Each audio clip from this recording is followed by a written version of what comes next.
morning. I've come here to share with you an experiment of how to get rid of one form of human suffering. It really is a story of Dr. Venkateswamy, his mission and his message. It's about the Aravind Eye Care system. I think first it's important for us to recognize what it is to be blind. வேலைக்கு போகிற பக்கமெல்லாம் வேணாம்ன்றாங்க. கண்ணு தெரியாதவளை கூட்டி வந்து என்ன செய்யறது, ஊசி இந்த நம்ம சீலை தைக்கிற ஊசி ஓர்த்தம்ட்டா கண்ணு தெரியாது, தலையில் இருக்கிற பேன் தெரியாது, கீழே கஞ்சிக்கில் ஒரு எறும்பு கிடந்தாலும் ஈ கிடந்தாலும் அது தெரியாது. Becoming blind is the big part of it, but I think it also deprives the person of their livelihood, their dignity, their independence, and the status in the family. So she's just one amongst the millions who are blind, and the irony is that they don't need to be. A simple, well-proven surgery can restore sight to millions, and something even simpler, a pair of glasses, can make millions more see. If we add to that, the many of us here know who are more productive because we have a pair of glasses, then almost 1 in 5 Indians will require eye care, a staggering 200 million people. Today we're reaching not even 10% of them. So this is the context in which Aravind came into existence about 30 years back as a post-retirement project of Dr. V. He started this with no money, had to mortgage all his life savings to make a bank loan. And over time, we have grown into a network of 5 hospitals, predominantly in the state of Tamil Nadu and Pondicherry. And then we added several what we call as vision centers and as a hub and spoke model. And then more recently, we started managing hospitals in other parts of the country and also setting up hospitals in other parts of the world as well. In the last 3 decades, we have done about 3.5 million surgeries, a vast majority of them for the poor people. Now each year we perform about 300,000 surgeries. A typical day at Aravind, we would do about 1,000 surgeries, maybe see about 6,000 patients, send out teams into the villages to examine, bring back patients, lots of telemedicine consultations. And on top of that, do a lot of training, both for doctors and technicians who will become the future staff of Aravind. And then doing this day in and day out and doing it well requires a lot of inspiration and a lot of hard work. And I think this was possible thanks to the building blocks put in place by Dr. V, a value system, an efficient delivery process, and fostering the culture of innovation.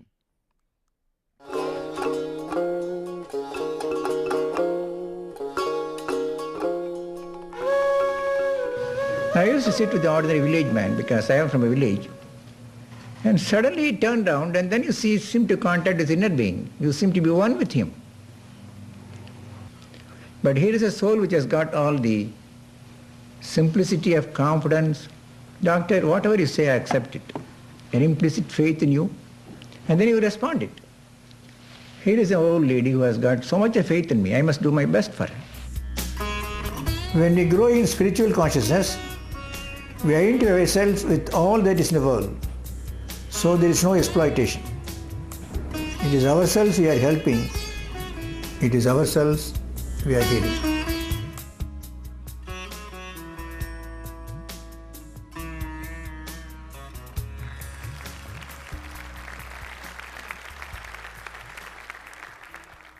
This helped us build a very ethical and very highly patient-centric organization and systems that support it. But on a practical level, you also have to deliver services efficiently. Okay? And odd it may seem, the inspiration came from McDonald's. Concept is simple. They feel they can train people all over the world, irrespective of different religions, different culture, different all those things, to produce a product in the same way and deliver it in the same manner in hundreds of places. He kept talking about McDonald's and hamburgers, and none of it made any sense to us.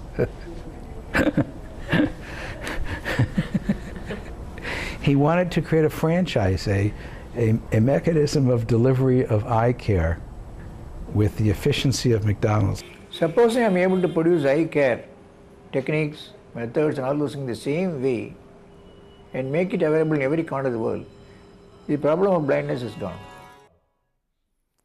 If you think about it, I think the eyeball is the same, whether it's American, Indian or African. The problem is the same, the treatment is the same. And yet why should there be so much variation in quality and in service? And that was the fundamental principle that we followed when we designed the delivery systems.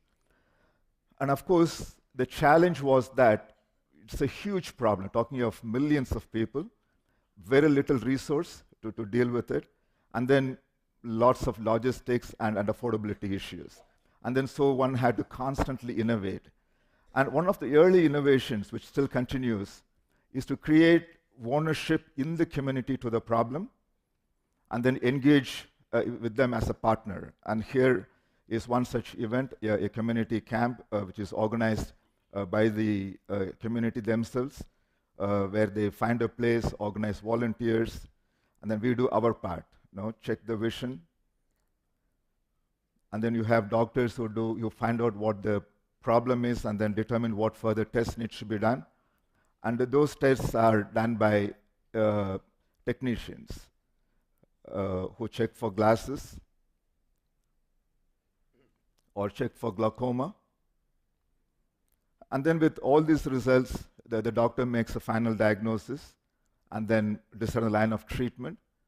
And if they need a pair of glasses, it's available right there at the campsite, usually under a tree. But they get glasses in the frames of their choice, and that's very important because I think glasses, in addition to helping people see, is also a fashion statement, and they're willing to pay for it. Yeah.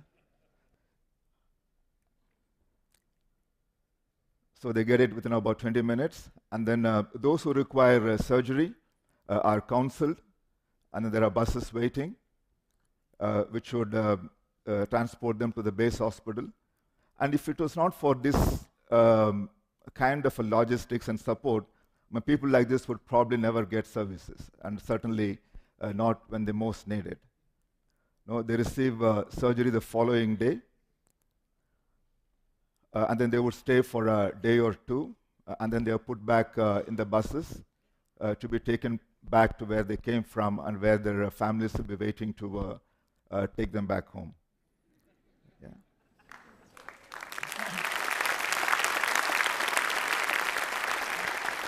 And this happens several thousand times each year. It may sound very impressive that we're seeing lots of patients, very efficient process, but we looked at, are we solving the problem? We did a study, a scientifically designed process, and then to our dismay, we found this was only reaching 7% of those in need. And we're not adequately addressing bigger problems. So we had to do something different. So we set up what we call as primary eye care centers, vision centers. These are truly paperless offices with completely electronic medical records and so on. They receive comprehensive eye exam. We kind of changed a simple digital camera into a retinal camera. And then every patient gets a teleconsultation with a doctor. The effect of this has been that within the first year, we really had a 40% penetration in the market that it served, which is about 50,000 people. And the second year went up to 75%. So I think we have a process by which we can really penetrate into the market and reach everyone who needs it. And in this process of using technology, made sure that most don't need to come to the base hospital. And how much do they pay for this? We fixed the pricing taking into account what they would save in bus fare in coming to a city. So they pay about 20 rupees, and that's good for 3 consultations. The other challenge was how do you give high-tech or more advanced treatment? And here we designed a van with a VSAT, which sends out images of patients to the base hospital where it is diagnosed. And then as the patient is waiting, the report goes back to the patient. It gets printed out, the patient gets it, and then gets a consultation about what they should be doing. Go see a doctor or come back after 6 months. And then this happens as a way of bridging the technology competence. So the impact of all this has been essentially one of growing the market because we focused on the non-customer, and then by reaching the unreached, we're able to significantly grow the market. The other aspect is how do you deal with this efficiently? Now, when you have very few ophthalmologists, so what you see in this video is a surgeon operating, and then you see on the other side, another patient is getting ready. So as they finish a surgery, they just swing the microscope over. The tables are placed so that the distance is just right. And then we need to do this, because by doing this kind of process, we're able to more than quadruple the productivity of the surgeon. And then to support the surgeon, we required a certain workforce. And then we focused on village girls that we recruited. And then they really are the backbone of the organization. When they do almost all of the skill-based routine tasks, they do one thing at a time. They do it extremely well. With the result, we have very high productivity, very high quality at very, very low cost. So putting all this together, what really happened was that the productivity of our staff was significantly higher than anyone else. Yeah.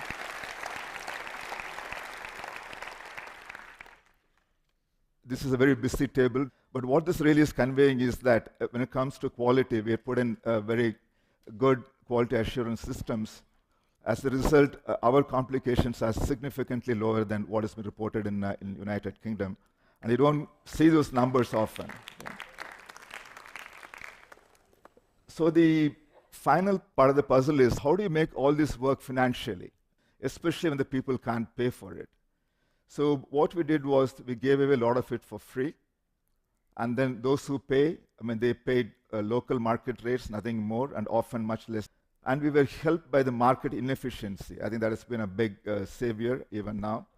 And of course, one needs a mindset to be wanting to give away what you have as a surplus. The result has been, over the years, the expenditure increased with volumes. The revenues increased at a higher level, giving us a healthy margin, while you're treating a large number of people for free. I think in absolute terms, last year we earned about $20-odd million, spent about $13 million, with about a 40% EBITDA.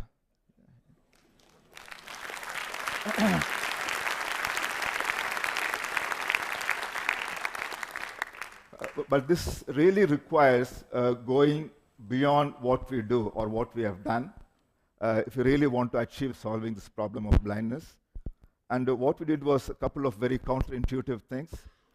We created competition for ourselves, and then we made eye care affordable by making low-cost consumables.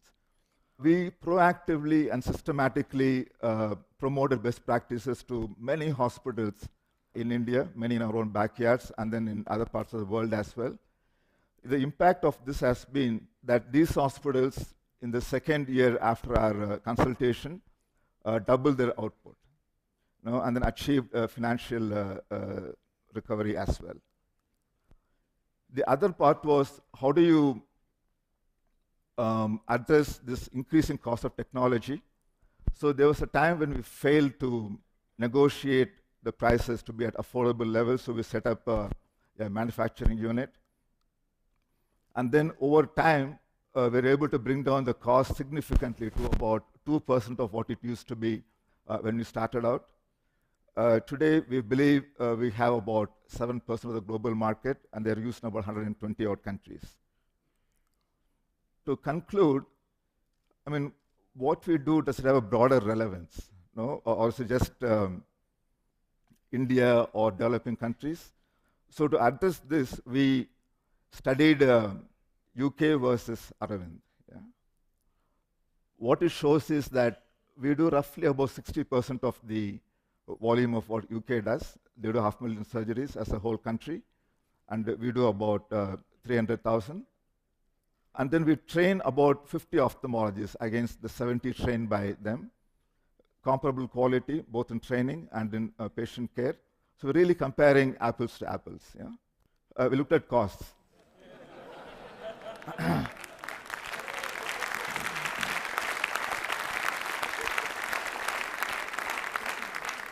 So I think it is simple to say just because it's UK and India, the difference is happening. I think there's more to it. I mean, I think one has to look at other aspects as well. Maybe there is the solution to the cost could be in productivity, maybe in efficiency in the clinical process, or in how much they pay for the lenses or consumables, regulations, the defensive practice.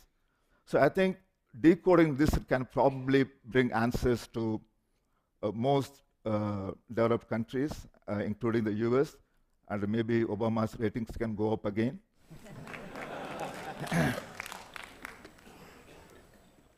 Another insight which I want to again leave with you, in conditions where the problem is very large, which cuts across all economic strata, where we have a good solution, I think the process that I described, productivity, quality, patient-centered care, can give an answer. And there are many which fit this paradigm. You take dentistry, hearing aid, maternity, and so on. There are many where this paradigm can apply. But I think probably one of the more challenging things is on the softer side. How do you create compassion? How do you make people own the problem, want to do something about it? They are probably a bit harder issues. And I'm sure people in this crowd can probably find the solutions to this. So I want to end my talk leaving this thought and challenge to you. When we grow in spiritual consciousness, we identify ourselves with all that is in the world. So there is no exploitation. It is ourselves we are helping. It is ourselves we are healing. Thank you very much.